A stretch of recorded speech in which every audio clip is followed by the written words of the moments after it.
And greetings, everyone. This is Candace Joseph, your favorite business guru. Look, we are here live at the Greasy Spoon Pearland. Let's give it a round of applause for the Greasy Spoon today.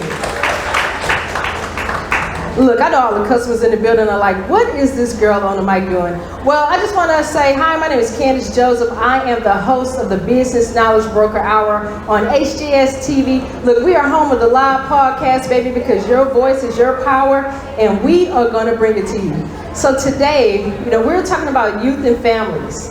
And my guests tonight are two individuals who have been on the front lines of what's going on with today's youth. And they're definitely going to tell us what's going on in the streets and how we can help. So I want to start off by introducing my first guest for tonight. Sitting next to me is Mr. Sebastian Sanders of the Sanders Hand. How are you today? I'm doing good. How are you?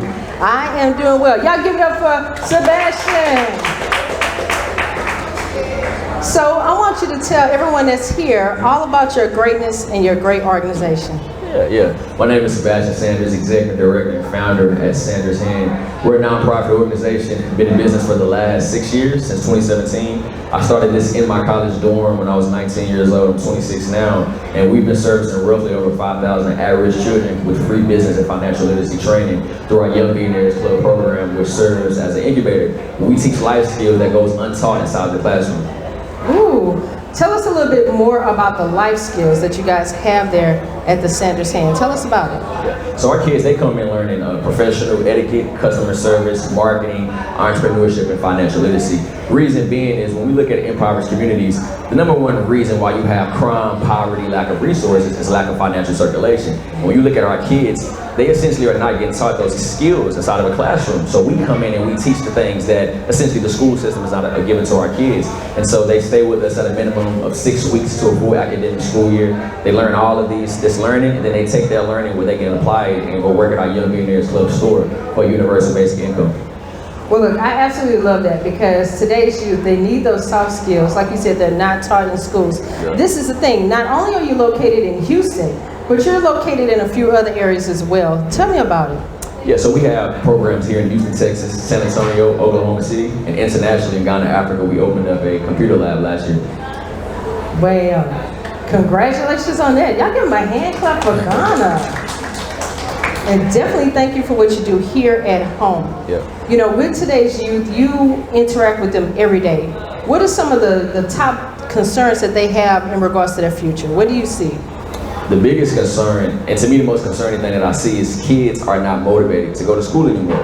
And that's crazy because I loved school growing up. I was one of those kids, I actually loved going back to school. And so a few months ago I had a chance to visit some high school students. We were having a conversation and I could just see the lack of motivation on their faces. And I asked them, I said, do you guys feel like high school is setting you up for real life? At least 12 out of 15 students said no. And when you hear that, that's an over alarming statistic. When you have majority of the class don't feel like they're being prepared, I knew that kids are not motivated to go to school anymore. And it's not more so of what's the word I'm looking for, of a thing of them not wanting to go because they don't want to go to school and be disobedient. It's more so of, I'm more money motivated because I need to figure out how to make more money for my family to create wealth and success. If school is not teaching me that, I'd rather go work somewhere and learn what I need and prepare me for high school. And when I figured that out, I unlocked the code. I said, we have to change the future of education. If not, you're going to lose all the kids throughout the system. So with the kids that you've spoken to, what's some of the top careers that you think that they would be more interested in learning in? Because maybe that could be that bridge that we use to close that gap between the younger generation and the older generation. What do you see there as far as future prospects? I think you have to show them what social media is not showing them.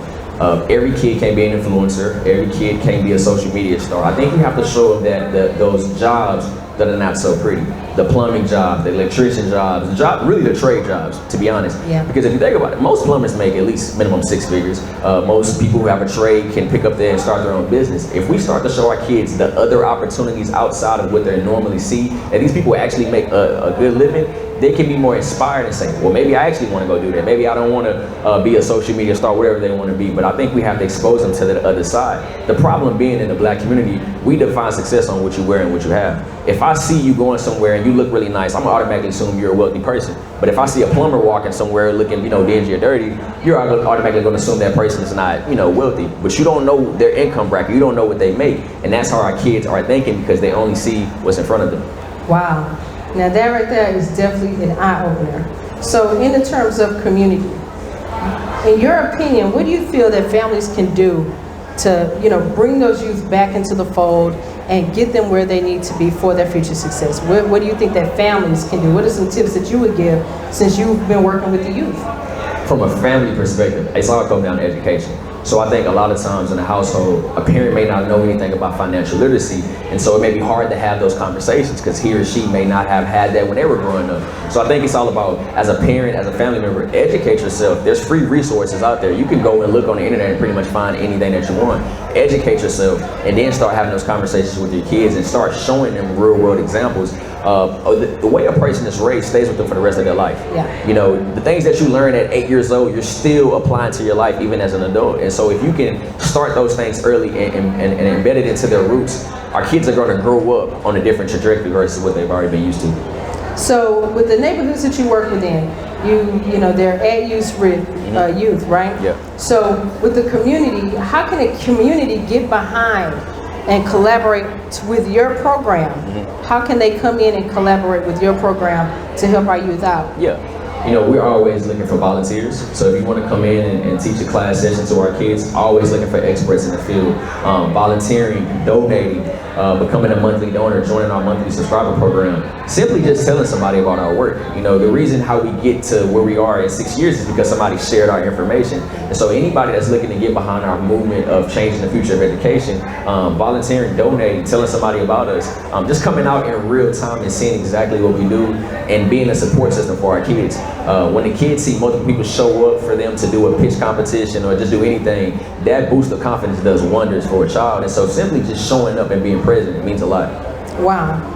You have the Young Billionaires Club. I know you said financial literacy, so that means credit, taxes, budgeting. You're telling them about salaries. You're even tapping into the entrepreneurship space. So with the program that you guys have there, combined with your new efforts in regards to the thrift store, what do you want that to achieve for the youth? What do you see that achieving for them? Yeah, great question. So through our program now, and with us opening up the thrift store, what we're looking to do is not only to serve the kids inside the traditional classroom, the thrift store is going to open up that door for the parents now to be served. Because traditionally, we're going to service the students, but we may not always be able to service the parents. And a lot of times, a parent may not have the time or the resources to educate themselves. By us opening up this thrift store, we're serving the community by providing nice items at a value discounted price, right? So giving our parents an opportunity to shop something at a discounted price. But every parent, every customer that leaves our store is leaving with digital financial literacy. So you go to Walmart, you put your stuff in the bag. We're going to do the same thing, but we're going to give you a digital access where you can scan the QR code, go home, and read lessons on financial literacy, such as budget, credit, and investing. And so that's going to unlock the education for the parents to say, I didn't know anything about credit, or I didn't know anything about this business. Now I got this information in front of me. Now I can go and do so. What this does is this improves the quality of living. What we're trying to do is make sure we can add an extra amount of money that your household is making. If you're making $40,000 a year through our program, if you're able to take the lessons and make an extra $20,000, $60,000 can do a lot for you and your family versus what $40,000 was previously doing. So that's the whole mission. And so providing that digital financial literacy, but on the flip side, every student that goes through our program gets an opportunity to come work inside of our thrift store. So we're going to teach you everything in the classroom, but now let's take it straight to the workforce. I'm going to put you inside of the store. I'm going to show you how to be a manager for a day. I'm going to show you how to do marketing for a day, supply chain operations, because a lot of kids learn better when they placed in a setting to do so. That is very true. I have to say, the 5,000 youth that you guys have helped so far and over the 6-year period, you guys have provided this financial literacy. You've told them about entrepreneurship. You told them about different trade opportunities, right? Yep. But you also have another piece that you guys do in regards to scholarship. Tell us a little bit more about that. Yeah. So annually we have our Young Billionaire Scholarship, where we give out money to our students who have really good business ideas. And so typically this has been for our HBCU students, early college students who are actually on their trajectory and a little more advanced than our middle and high school students. And this was something that we started in 2017. So we started off giving out $400, $500. It has went and passed maybe $1,500 now. And in total we have given out just a little over $20,000 in the last 5 years back to our students. And that scholarship is really just an investment into, to start their business. Because the number one reason why small businesses fail is access to capital, right? And our kids, they have some amazing ideas, but they don't know how to go and get the money. So we come in with a scholarship and say, hey, if you can come with a good business idea, just like Shark Tank, we'll give you some money. I'm not asking for equity or anything. I just want to give you some money to get you off the ground. And so that's something that we do annually for our students who are actually have some really cool business ideas. And actually, in addition to that, our 2021 scholarship winner, she was going to HBCU. She has now launched a women designer foot brand for women with larger foot sizes. Her shoes is inside of Macy's now, and it's called Vaila Shoes, V-A-I-L-A. Ooh, y'all give it up for that. See, I love to hear about people that are doing great work in the community where it can help families grow, help the youth grow. Because, they're our future. Yeah. These are our future doctors, lawyers, plumbers, like you said. These are people that are going to be able to take care of us and take care of our role in society, and even the political space, right? So I want to ask you a question. It's kind of one of those hot topics. We see here in Texas, TA has taken over some components of the educational system, right? Yeah. And especially here in Houston, we see what's happening on that educational front. Some of the changes that you see, do you think these will be beneficial to Houston area students? A lot of the changes that I'm seeing so far, it's a mix, right? It's a mixture of a lot of things. Yeah. So I can't really dictate exactly what that's going to do, but I would say I want to see a full year's report of exactly what they have done or wanted to do. Then we can further evaluate, because right now it's just a bunch of smoke and mirrors and a bunch of questions flying around. So it's honestly kind of hard. But what I've seen, it's sounding like a positive change, yeah. But on the morale side, it's really hurting those teachers and those counselors and those people who've been with the school district for years, because I've been seeing a bunch of layoffs and things like that. And so I think this time next year, if we can sit down and see everything that has happened in the last year, we can further evaluate if this takeover was really beneficial to our kids or not. Because if I'm not mistaken, I think HISD goes back to school on August 28th. And so I'm very interested in seeing what this next school year looks like for our kids and the staff. But also my heart goes out to all the staff members that that have been laid off, because I've been seeing a lot of those lately. Yeah, you definitely have. I definitely wanted to just kind of get your insight on that, because I know that the students are definitely one of the driving forces of your program. Yeah. So we definitely want to see more students get into the program, more people get involved. So with everything that you do, financial literacy, you teach them about the market, you teach them about the supply chain, all of that. How can other local entrepreneurs become a part of this collaboration with you? How can they do that? Yeah, in two ways. Experts in the field, so anybody who's an expert in any type of business field, definitely reach out and we would love to put you on our calendar and our schedule to actually go out and teach some of our lessons. And then our second one is becoming a monthly donor to the program. Becoming a monthly donor, enables us to continue that driving force, right? So we have 3 levels of, participation: $25, $50, $100 a month. It's just like having a Netflix subscription, right? But you're actually subscribed to an organization that's empowering you. And so those are the 2 ways anybody in the Houston area can, stay involved and get involved in what we got going on as an organization. Okay, so coming up here in the month of August, you have an event that's coming up. Look, tell us about this event. I don't know about you guys, but I'm excited. When I saw the flyer, I said, okay, this is definitely something where I'm going to have to pull up. Tell everybody about it and why they should pull up too. Yeah, most definitely. So August 19th, we'll be having our official grand opening of the Young Billionaires Club thrift store. And so this is our first retail store location. I am super excited. This is an extension of our academic program, and it's also going to be a fun shopping experience. So we're changing the way you shop with digital financial literacy. So August 19th at 12 p.m. through 6 p.m. we'll be open for the full day. The ribbon cutting ceremony will be right at 1 p.m. And the address is 12579 Richmond Drive, or you can go follow us on social media at SandersHand.org, and you can go to Eventbrite and get your tickets today. Okay, do you need anything from the local community? Because it's a thrift store, so most time when you see thrift stores, you see people that come in and bring in donations, or do you guys want any of those items? Yes, so actually this week we have opened up the doors officially to start accepting donations. So whatever household items you have, clothes, shoes, electronics, stuff that's sitting in the garage that you've been saying you're gonna take to Goodwill for the last 3 years, I got you. Just go ahead and break into the Young Billionaires Club store. We do provide a tax receipt for charity if you need that as well. But we're definitely looking to fill the store with inventory. So anything that you have, we definitely want to open our doors for you to come and donate. Ooh, I know I'm going to definitely bring in some donations of some clothes that I can't fit anymore. But I have to say, I love what you do in a community, because when you think about a thrift store, you think about everything. It teaches the kids customer service skills. Yep. It teaches them about sales. It shows them how to interact with each other, and really also, how to count money, how to work those POS systems. So I said that that's very important, and I have to say thank you for being that driving force for doing that. Look, I'm excited. I guess I'm just a shopper, so I'm excited by any deal that I can get out here in the neighborhood. I really am. I'm very thrilled about that. So for someone that's here right now, they're listening, and we're talking about youth and families tonight, what are some words of inspiration that you would give them from what you've seen in the community, and some encouraging words to keep family and the youth strong for the future? My biggest thing is don't look for change, be the change.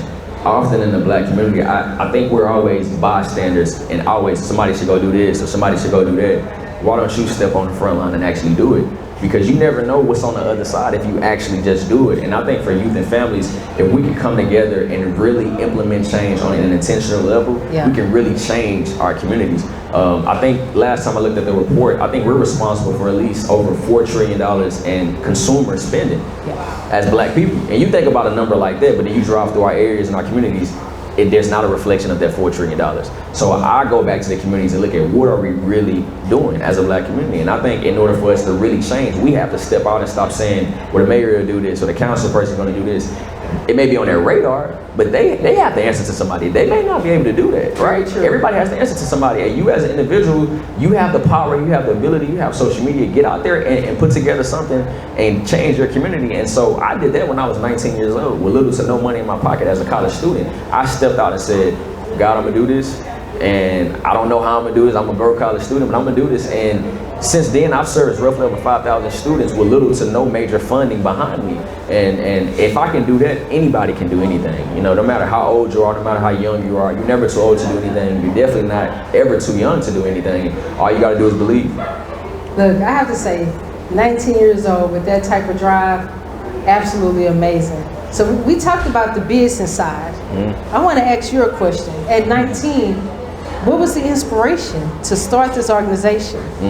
What was your thought process? My inspiration, so I always have to be transparent. I didn't see this coming, right? I was 19, I was a college student, I was running around thinking I was the flyest guy on campus, so I didn't think nothing about a nonprofit. I wanted to be a rapper. I'm a huge Tupac fan, and so before I found my voice in speaking, I had this little studio in my room, and I was making these songs, and my homies was like, bro, I love you, but that song, that ain't it.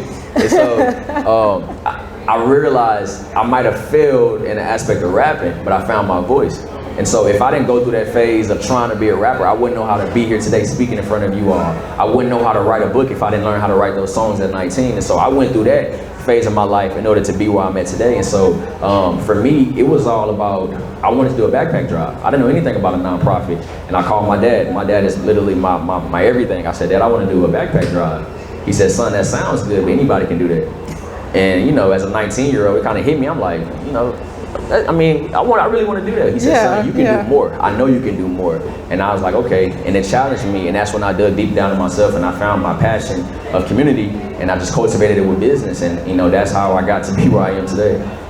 Well, for those that are here today and they want to learn more about them, give people some action items today. Give them some action items right now and say, hey, this is how you can follow us. Go to your phones. Let's get this communication going. Yeah, most definitely. Pull out Instagram, Facebook right now and follow us at SandersHand.org. Definitely give us a follow. Visit our website where you can become a monthly donor, and you can reach out to us via email. You can set up an appointment to come drop off your donations at our retail thrift store. But I want to challenge y'all tonight to actually do so, whether it's a monetary donation, some physical donation, or some items that you have. Definitely be a part of this change, and I want to see you all on the grand opening on August 19th. Ooh, listen, I can't wait. So to the entrepreneurs that are in the room, and we got some youngsters in here too, they might want to go ahead and go down that path. Give them some parting words of wisdom from you, Mr. Sebastian Sanders. So I would say to anybody that's on that passion to pursue entrepreneurship, stay consistent. You're not always going to have a win. You're probably going to take a lot of losses before you see that big win, but you have to stay consistent. And you have to realize, am I a hustler or am I an entrepreneur? If you can figure out where you are, then that should tell you exactly where your next steps are. But if you're a hustler, stay hustling and finding things to do. But a true entrepreneur is somebody that solves a problem. And if you're not solving the problem, then I think you should stay hustling. But definitely stay consistent. Ooh. Well, I have to say thank you to Mr. Sebastian Sanders of the Sanders. Man, y'all give him a round of applause. And this is Candace Joseph with the Business Knowledge Broker Hour. We're going to take 2 and 2, and we'll be right back with our next guest. Y'all guys give him a round of applause. Yeah, thank you. That was awesome. Thank you. Thank you so very much. Thank you so much for the opportunity.